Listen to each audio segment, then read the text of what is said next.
Hari Negeri di Bawah Bayu petang ini usaha menangani isu tahap sara diri beras diberi perhatian dalam sambutan Hari Peladang Peternak dan Nelayan peringkat negeri Sabah. Laporannya kita terus bersama Redun Robin di Kota Kinabalu. Redun, silakan. Baik Nurul, Kerajaan Negeri menubuhkan jawatankuasa khas Kabinet yang akan diketuai Kementerian Pertanian, Perikanan dan Industri Makanan MAFI bagi menangani isu tahap sara diri SSL di Sabah. Antara isu yang dikenal pasti termasuk berkaitan keluasan kawasan sawah padi yang semakin berkurangan kerana telah dibangunkan menjadi kawasan perumahan dan kedai komersial. Demikian dinyatakan Ketua Menteri Datuk Seri Panglima Haji Jinor dalam ucapan perasmian Hari Peladang Peternak dan Nelayan Peringkat Negeri Sabah HPPNS tahun 2023 di Wisma Pertanian Sabah, Kota Kinabalu. Teks ucapan Ketua Menteri dibacakan timbalannya yang juga Menteri Pertanian, Perikanan dan Industri Makanan Datuk Seri Panglima Dr. Jeffrey Kitingan. Bagi menangani isu tersebut, Datuk Haji Ji berkata kerajaan telah menerokai kawasan penanaman padi baharu seluas 80 hektar di terusan Sapi Beluran. Kawasan itu dimajukan MAFI serta agensi di bawahnya demi menjamin bekalan makanan mencukupi selain untuk tujuan komersil. Pada masa sama, Datuk Haji Ji berkata MAFI juga kini dalam proses menubuhkan semula Lembaga Padi Sabah bagi membangunkan industri padi dan beras negeri. Langkah itu dijangka dapat meningkatkan SSL beras di negeri ini kepada 60% menjelang tahun 2030. Tahap sara diri beras Sabah ketika ini berada pada paras 22%, manakala selebihnya ditampung melalui beras import dari negara luar seperti Vietnam, Thailand dan Pakistan. Datuk Haji Ji juga memaklumkan sejumlah 115.39 juta ringgit diperuntuk kepada Jabatan Pertanian bagi menjana pendapatan petani daripada RM2,000 kepada RM4,000. Bagi subsektor perikanan pula, pelbagai inisiatif telah dilaksanakan menerusi Jabatan Pertanian, Konelayan dan SAFMA bagi menjamin sumber bekalan perikanan mencukupi. Antaranya menggalakkan nelayan mengusahakan ternakan ikan dalam sangkar, pengkulturan rumpai laut serta meneroka industri hiliran dan pemprosesan hasil perikanan. Datuk Haji Ji berkata sejumlah RM50 juta pula diperuntukkan kepada Jabatan Perkhidmatan Veterina Sabah bagi melaksana projek memperkasa industri ruminan Sabah. Sementara itu, bercakap dalam sidang media, Datuk Dr. Jeffrey memberi jaminan tindakan India menghentikan ekspor beras putih minggu lalu tidak akan menjejaskan harga dan bekalan beras negeri. Ini kerana Sabah tidak bergantung sepenuhnya kepada import beras dari negara berkenaan. India memang antara sumber-sumber yang kita boleh import beras lah, termasuk Pakistan, Vietnam, Thailand dan sebagainya. Tetapi memandangkan India telah melarangkan pengeksportannya, kita akan cari sumber lain. Sebab import beras masih murah daripada pengeluaran beras sendiri. Datuk Dr. Jeffrey bagaimanapun berkata tindakan India itu seharusnya dijadikan peringatan agar Sabah tidak terlalu bergantung kepada beras import. India mengenakan larangan import ke atas beras bukan basmati selepas harga beras runcit meningkat di negara itu selain berlaku kerosakan besar-besaran terhadap tanaman akibat hujan monsun. Pindaan Ordinan Buruh Sabah diyakini akan menaikkan imej negeri di peringkat antarabangsa terutama berkaitan hal kemanusiaan dan perburuhan.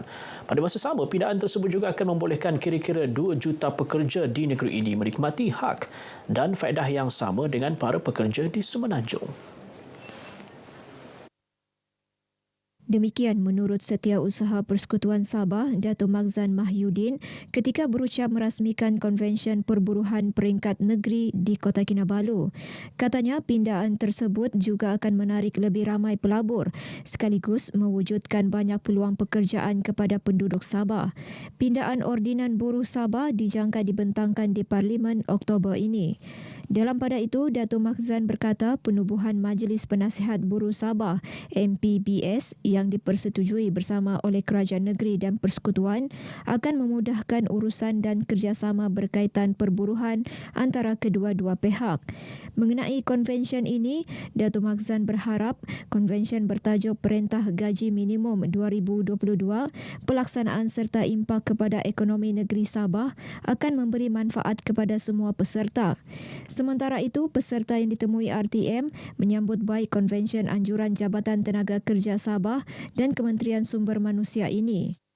Kerana kami memang memperjuangkan gaji minimum ini daripada dulu, di mana sektor perhotelan daripada tahun 2012 sampai sekarang ni kita masih memperjuangkan sektor gaji minimum ini, dan kita berharap agar kerajaan dapat bagi suatu gaji minimum yang bagi puas hatilah kepada pekerja. Kita mengharapkan juga supaya lebih ramai kita punya pekerja ini boleh menubuhkan orang punya kesatuan selepas ini. Supaya melalui kesatuan, orang boleh berunding dengan pihak majikan untuk dapatkan membela orang punya hak dan juga orang punya kebajikan orang. Konvensyen dihadiri lebih 400 peserta, terdiri majikan dan pegawai sumber manusia pelbagai sektor, ahli akademik dan pelajar institusi pengajian tinggi awam dan swasta. Jumlah jemaah haji dari Sabah tahun ini menunjukkan peningkatan ketara. Perkara itu didorong faktor kesihatan dan pendaftaran lebih awal bakal haji yang membantu meningkatkan kelayakan keberangkatan awal jemaah ke Tanah Suci Mekah menggunakan 6 penerbangan rasmi. Pengarah Wilayah Tabung Haji Sabah dan Sarawak, Datin Hajah Nurlaila Haji Said turut memuji jemaah haji dari negeri ini yang sangat berdisiplin.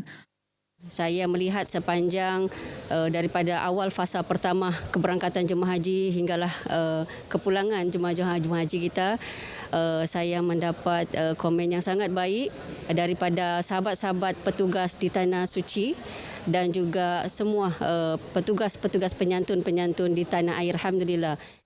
Dengan disiplin jemaah kita yang terkenal di seluruh dunia, alhamdulillah jemaah kita dapat menempuh berbagai cabaran yang berada sama ada di tanah air ataupun di Tanah Suci dengan jayanya. Dan alhamdulillah seperti mana yang tuan-tuan dan puan lihat, jemaah kita balik dalam keadaan yang ceria, dalam keadaan yang sihat. Saya dipahamkan ada 31,600 jemaah haji yang dikendalikan oleh tabung haji saja tu. Dan alhamdulillah walaupun begitu, tapi kecekapan petugas-petugas haji khususnya memang mereka cekap dan prihatinlah dengan apa saja masalah yang dihadapi oleh jemaah haji di situ. Kita berbangga dengan tabung haji. Seramai 262 jemaah haji Sabah selamat tiba di lapangan terbang antarabangsa Kota Kinabalu KKIA semalam.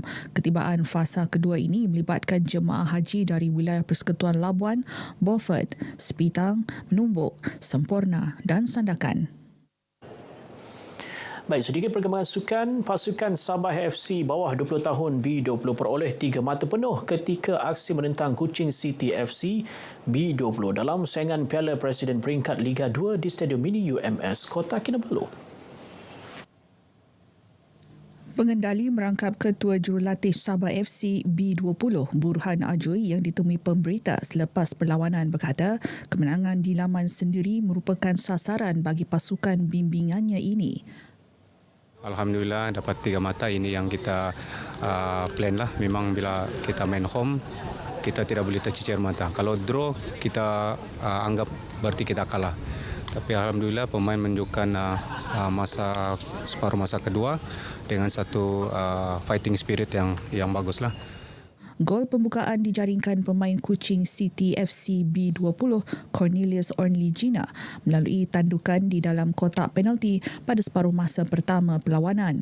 Saingan diteruskan dengan gol penyamaan jaringan pemain Sabah FC B20 Muhammad Haziq Jafri melalui sepakan percuma pada separuh masa kedua. Sabah FC B20 mengubah kedudukan apabila berjaya meledakkan gol kemenangan yang dijaringkan pada masa tambahan oleh Muhammad Haziq Jafri menjadikan keputusan 2-1. Baik, sekian perkembangan berita dari negeri di bawah Bayu. Berita seterusnya kita kembali ke Angkasa Puri bersama dengan Nurul Zamri. Teruskan. Radio Nurul Bin, terima kasih atas perincian dari negeri Sabah itu.